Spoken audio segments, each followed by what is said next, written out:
Hello students, मैं doctor Gauri Bhatnagar Sanskrit tutors में आपका स्वागत करती हूँ।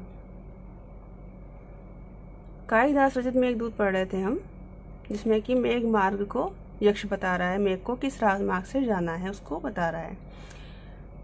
आगे देखें, 23 श्लोक हो चुके थे इसके। उत्पश्यामि दुतमपि सखे मत प्रियार्थम यासो कालक्षेपम ककुब सुरभो पर्वते पर्वते ते शुक्लापांगे सजल नयने स्वागती कृत्य के का प्रत्युध्याता कथमपि भवान गंतुम आशु व्यवसेत। हम यहाँ पे कहता सखे, हे मित्र मेघ, मत प्रियार्थम, मेरे प्रिय के लिए, मेरा प्रिय करने के लिए, द्रुतम यासो अपि, शीघ्र जाने के, सा लगने से क्या, यासो मीन्स इच्छुक, शीघ्र जाने के इच्छुक भी, ते तुम्हें, ककुब सुरभो, ककुब कुटज के फूलों से, सुरभो सुगंधित, पर्वते पर्वते प्रत्येक पर्वत पर, कालक्षेपम उत्पश्यामि, देर होने की संभावना कर रहा हूं। अर्थात वो कहता है कि तुम भले ही मेरे जल्दी जाने के इच्छुक हो, लेकिन हर पर्वत पर कटज के फूलों से जो सुगंधित है हर पर्वत, तो वहां पर तुम्हें उस सुगंध को की वजह से देर होने की संभावना मैं कर रहा हूं। सजल नयने शुक्लापांगे, सजल नयने अश्रुओं से युक्त नेत्रों वाले, शुक्लापांगे जिनके नेत्र प्रांत श्वेत हैं अर्थात मयूर, श्वेत नेत्र प्रांत से युक्त अर्थात मयूरों द्वारा, केका स्वागती कृत्य, अपनी वाणी को स्वागत का शब्द बनाकर, प्रत्युदात अगवानी किए गए, भवान आप, कथमपि किसी प्रकार, आशुभ गंतुम व्यवस्य जल्दी जाने का प्रयास करना, जल्दी जाने का प्रयत्न करना। मतलब वो कहते हैं कि प्रत्येक बार तुम्हें देर हो जाएगी, वहां पर मयूर जो है वो अपनी वाणी से तुम्हें स्वागत करेंगे, तब भी तुम कोशिश करना कि तुम वहां जा देना, रुको, जल्दी जाने का प्रयास करना। इसे देखे, हे सखे, हे मित्र, मत प्रियार्थम, मेरा प्रिय करने के लिए, द्रुतम यासो, शीघ्र जाने के इच्छुक भी तुम्हें, ककुब सुरभो, कुटज के फूलों से सुगंधित, पर्वते पर्वते प्रत्येक पर्वत पर, कालक्षेपम उत्पश्यामि, देर होने की संभावना कर रहा हूं। सजल नयने अश्रुओं से युक्त नेत्रों वाले, शुक्लापांगे श्वेत नेत्र प्रांत से युक्त अर्थात मयूरों के द्वारा, श्वेत नेत्र प्रांत वाले अर्थात मयूरों के द्वारा, केका स्वागती कृत्य, अपनी वाणी से स्वागत का शब्द, अपनी वाणी को स्वागत का शब्द बनाकर, प्रत्युद्यात अगवानी किए गए, भगवान आप, कथमपि किसी प्रकार, आशु गंतुम स्थित, शीघ्र जाने का प्रयास करना था, शीघ्र वहां पर जा देना, रुकना और शीघ्र आगे बढ़ने का प्रयास करना। यहाँ पर जो कहा गया है कि सजल ने आश्रु भरे नेत्र वाले, अर्थात कहा जाता है कि वर्षा ऋतु मयूर जब मस्त होकर नाचते हैं तो उनकी आंखों से आंसू गिरते हैं, जिन्हें पीने से मोरनी गर्भवती होती है, ऐसा माना जाता है। आगे देखें, पांडुच्छायो वन वृत्या केतके सूचि भिन्न नीडारंभे गृह बलि भुजाम आकुल ग्राम चेत्या तय आसन्ने परिणत फल श्याम जम्बू वनांता संपत्स्यन्ते कतिपय दिन स्थायी हंसा दशार्णा। यहाँ पे कवि कह रहा है, तय आसन्ने, तुम्हारे समीप आने पर, दशार्णा, दशार्ण प्रदेश। अब दशार्ण प्रदेश का वर्णन है कि मेघ के आने पर, वर्षा होने पर दशार्ण प्रदेश जो किस प्रकार का हो जाएगा उसको देखें। सूचि भिन्न, सूचि भिन्न कलियों के अग्रभाग विकसित केतकी के फूलों से, केतकी जो पीले रंग के कनेर होते हैं, केतकी के फूलों से, पांडुच्छायो उपवन वृत्या, पीले रंग की कांति वाले उपवनों की बाड़ों से युक्त, गृह बलि भुजा, गृह बलि भुजा मीन्स घर की बलि को खाने वाले पक्षियों के, नीडारंभे, नीडारंभे अर्थात घोंसलों की रचना से, आरंभ रचना से, आकुल ग्राम चेत्या, ग्राम के, गांव के पवित्र वृक्ष वाले, चैत्य पवित्र वृक्ष वाले, परिणत फल श्याम जम्बू वनांता, और परिणत पके हुए फलों से श्याम काले जम्बू बनाता जामुन के वन के भाग वाला और कतिपय दिन स्थायी हंसा संपत्ति थे। कुछ दिन रहने वाले, कुछ दिन ठहरने वाले हंसों से युक्त संपत्ति हो जाएगा। अब दशाण प्रदेश कैसा कैसा हो जाएगा?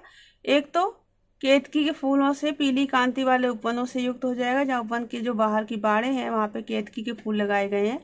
तो वर्षा होने पर केतकी के फूल खिल जाएंगे, तो उससे क्या होगा, वो वनों की जो बाढ़ है वो पीली सी कांति दे वाली हो जाएगी। इसके अलावा बरसात होने पर घर की बलि खाने वाले कौवे आदि पक्षी आते हैं, उनकी घोंसले वो बना लेते हैं। उनकी घोंसलों से युक्त कैसा हो जाएगा? गांव में जो पवित्र पीपल आदि वृक्ष है वो पक्षियों घोंसलों से युक्त हो जाएगा। इसके अलावा पके हुए फलों से काले जामुन के वृक्षों वाला वह स्थान हो जाएगा। इस वर्षा आने पर जामुन पक जाते हैं, उससे क्या है, काले काले हो जाएंगे जामुन के जो वृक्ष हैं, तो ऐसे वो काले हो जाएंगे, काले जामुन के वृक्षों से युक्त हो जाएगा। इसके अलावा वर्षा ऋतु आने पर कुछ दिन हंस भी वहां पर स्थान बना लेते हैं, अपना निवास बना लेते हैं, तो ऐसा वो दशाण प्रदेश हो जाएगा। फिर से देखें कैसे। तो यासन ने तुम्हारे पास आने पर दशाण प्रदेश सूची भिन्न है। सूची कलियों के अग्रभाग में विकसित केतकी के फूलों से पांडु छाय वन प्रत्या पीली सी कांति वाले उपवन के बाणों से युक्त गृह बलि भुजाम और घर की बलि को खाने वाले पक्षियों के निडारम में घोंसलों के निर्माण से आकुल ग्राम चैत्या व्याप्त गांव के पवित्र वृक्ष वाला परिणत फल श्याम जम्बू बनाता पके हुए फलों से काले बने जामुन के वनों के भाग वाला कतिपय दिन स्थायी हंसा और कुछ दिन ठहरने वाले हंसों से युक्त संपत्ति हो जाएगा। तेषां दिक्षु प्रथित विदिशा लक्षणाम राजधानी गत्वा सद्या फलम विकलम कामुक्त से लब्धा तीरोपांत स्नेह सुभगम पास्य सी स्वादु स्मा सभ्रुभंगम मुखम पयो वेत्रवत्या चलोर्मी। अब कह रहा है दिक्षु प्रथित दिशाओं में प्रसिद्ध विदिशा लक्षणा विदिशा नाम वाली तेषाम राजधानी गत्वा उसकी राजधानी को जाकर, किसकी राजधानी है? दशाण प्रदेश की। क्या राजधानी? विदिशा। याद रखेंगे आप, विदिशा किसकी राजधानी? दशाण प्रदेश की। तो दिक्षु प्रथित विदिशा लक्षणाम तेषाम राजधानी गत्वा दिशाओं में प्रसिद्ध विदिशा नाम वाली उसकी राजधानी को जाकर सद्या उसी समय कामुक से अविकलम फलम लब्धा विलासिता के अविकलम फलम लब्ध्वा संपूर्ण फल को प्राप्त करोगे। यस्मात् क्योंकि स्वादु चलोर्मी मधुर चंचल तरंगों वाली, चंचल लहरों वाली और सभ्रूभृंग मुख में भौहों की कुटिलता से युक्त नायिका के मुख के समान वेत्रवत्यापयो वेत्रवती नदी के जल का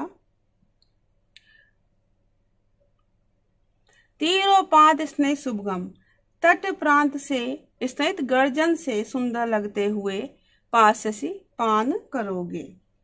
मीन्स वेत्रवती नदी का पान करोगे जो कि नायिका के मुख के समान है, जिसकी लहरें चंचल हैं और जो वो चंचलता उनकी कैसी, नायिका के मुख के समान, बहुओं की नायिका की जो कुटिलता होती, चंचलता होती, उसके समान उसकी लहरें हैं। फिर से देखेंगे दिक्षु प्रथित विदिशा लक्षणाम तेषाम राजधानी गत्वा दिशाओं प्रसिद्ध दिशा नाम वाली उसकी राजधानी को जाकर सद्धा उसी समय कामुक त्वस्य विकलम फलम लब्ध्वा विलासिता के संपूर्ण फल को तुम प्राप्त करोगे। यस्मात् क्योंकि स्वादु चलोर्मी क्योंकि स्वादु मधुर और चंचल लहरों वाली बहुओं की सब रंगम मुख में अतः बहुओं की कुटिलता से युक्त नायिका के मुख के समान वेत्रवत्याप वेत्रवती नदी के जल का तीरोपांत स्नेह सुगम तीरोपांत तट प्रांत में गर्जन से सुंदर लगते हुए पास्यसी पान करोगे।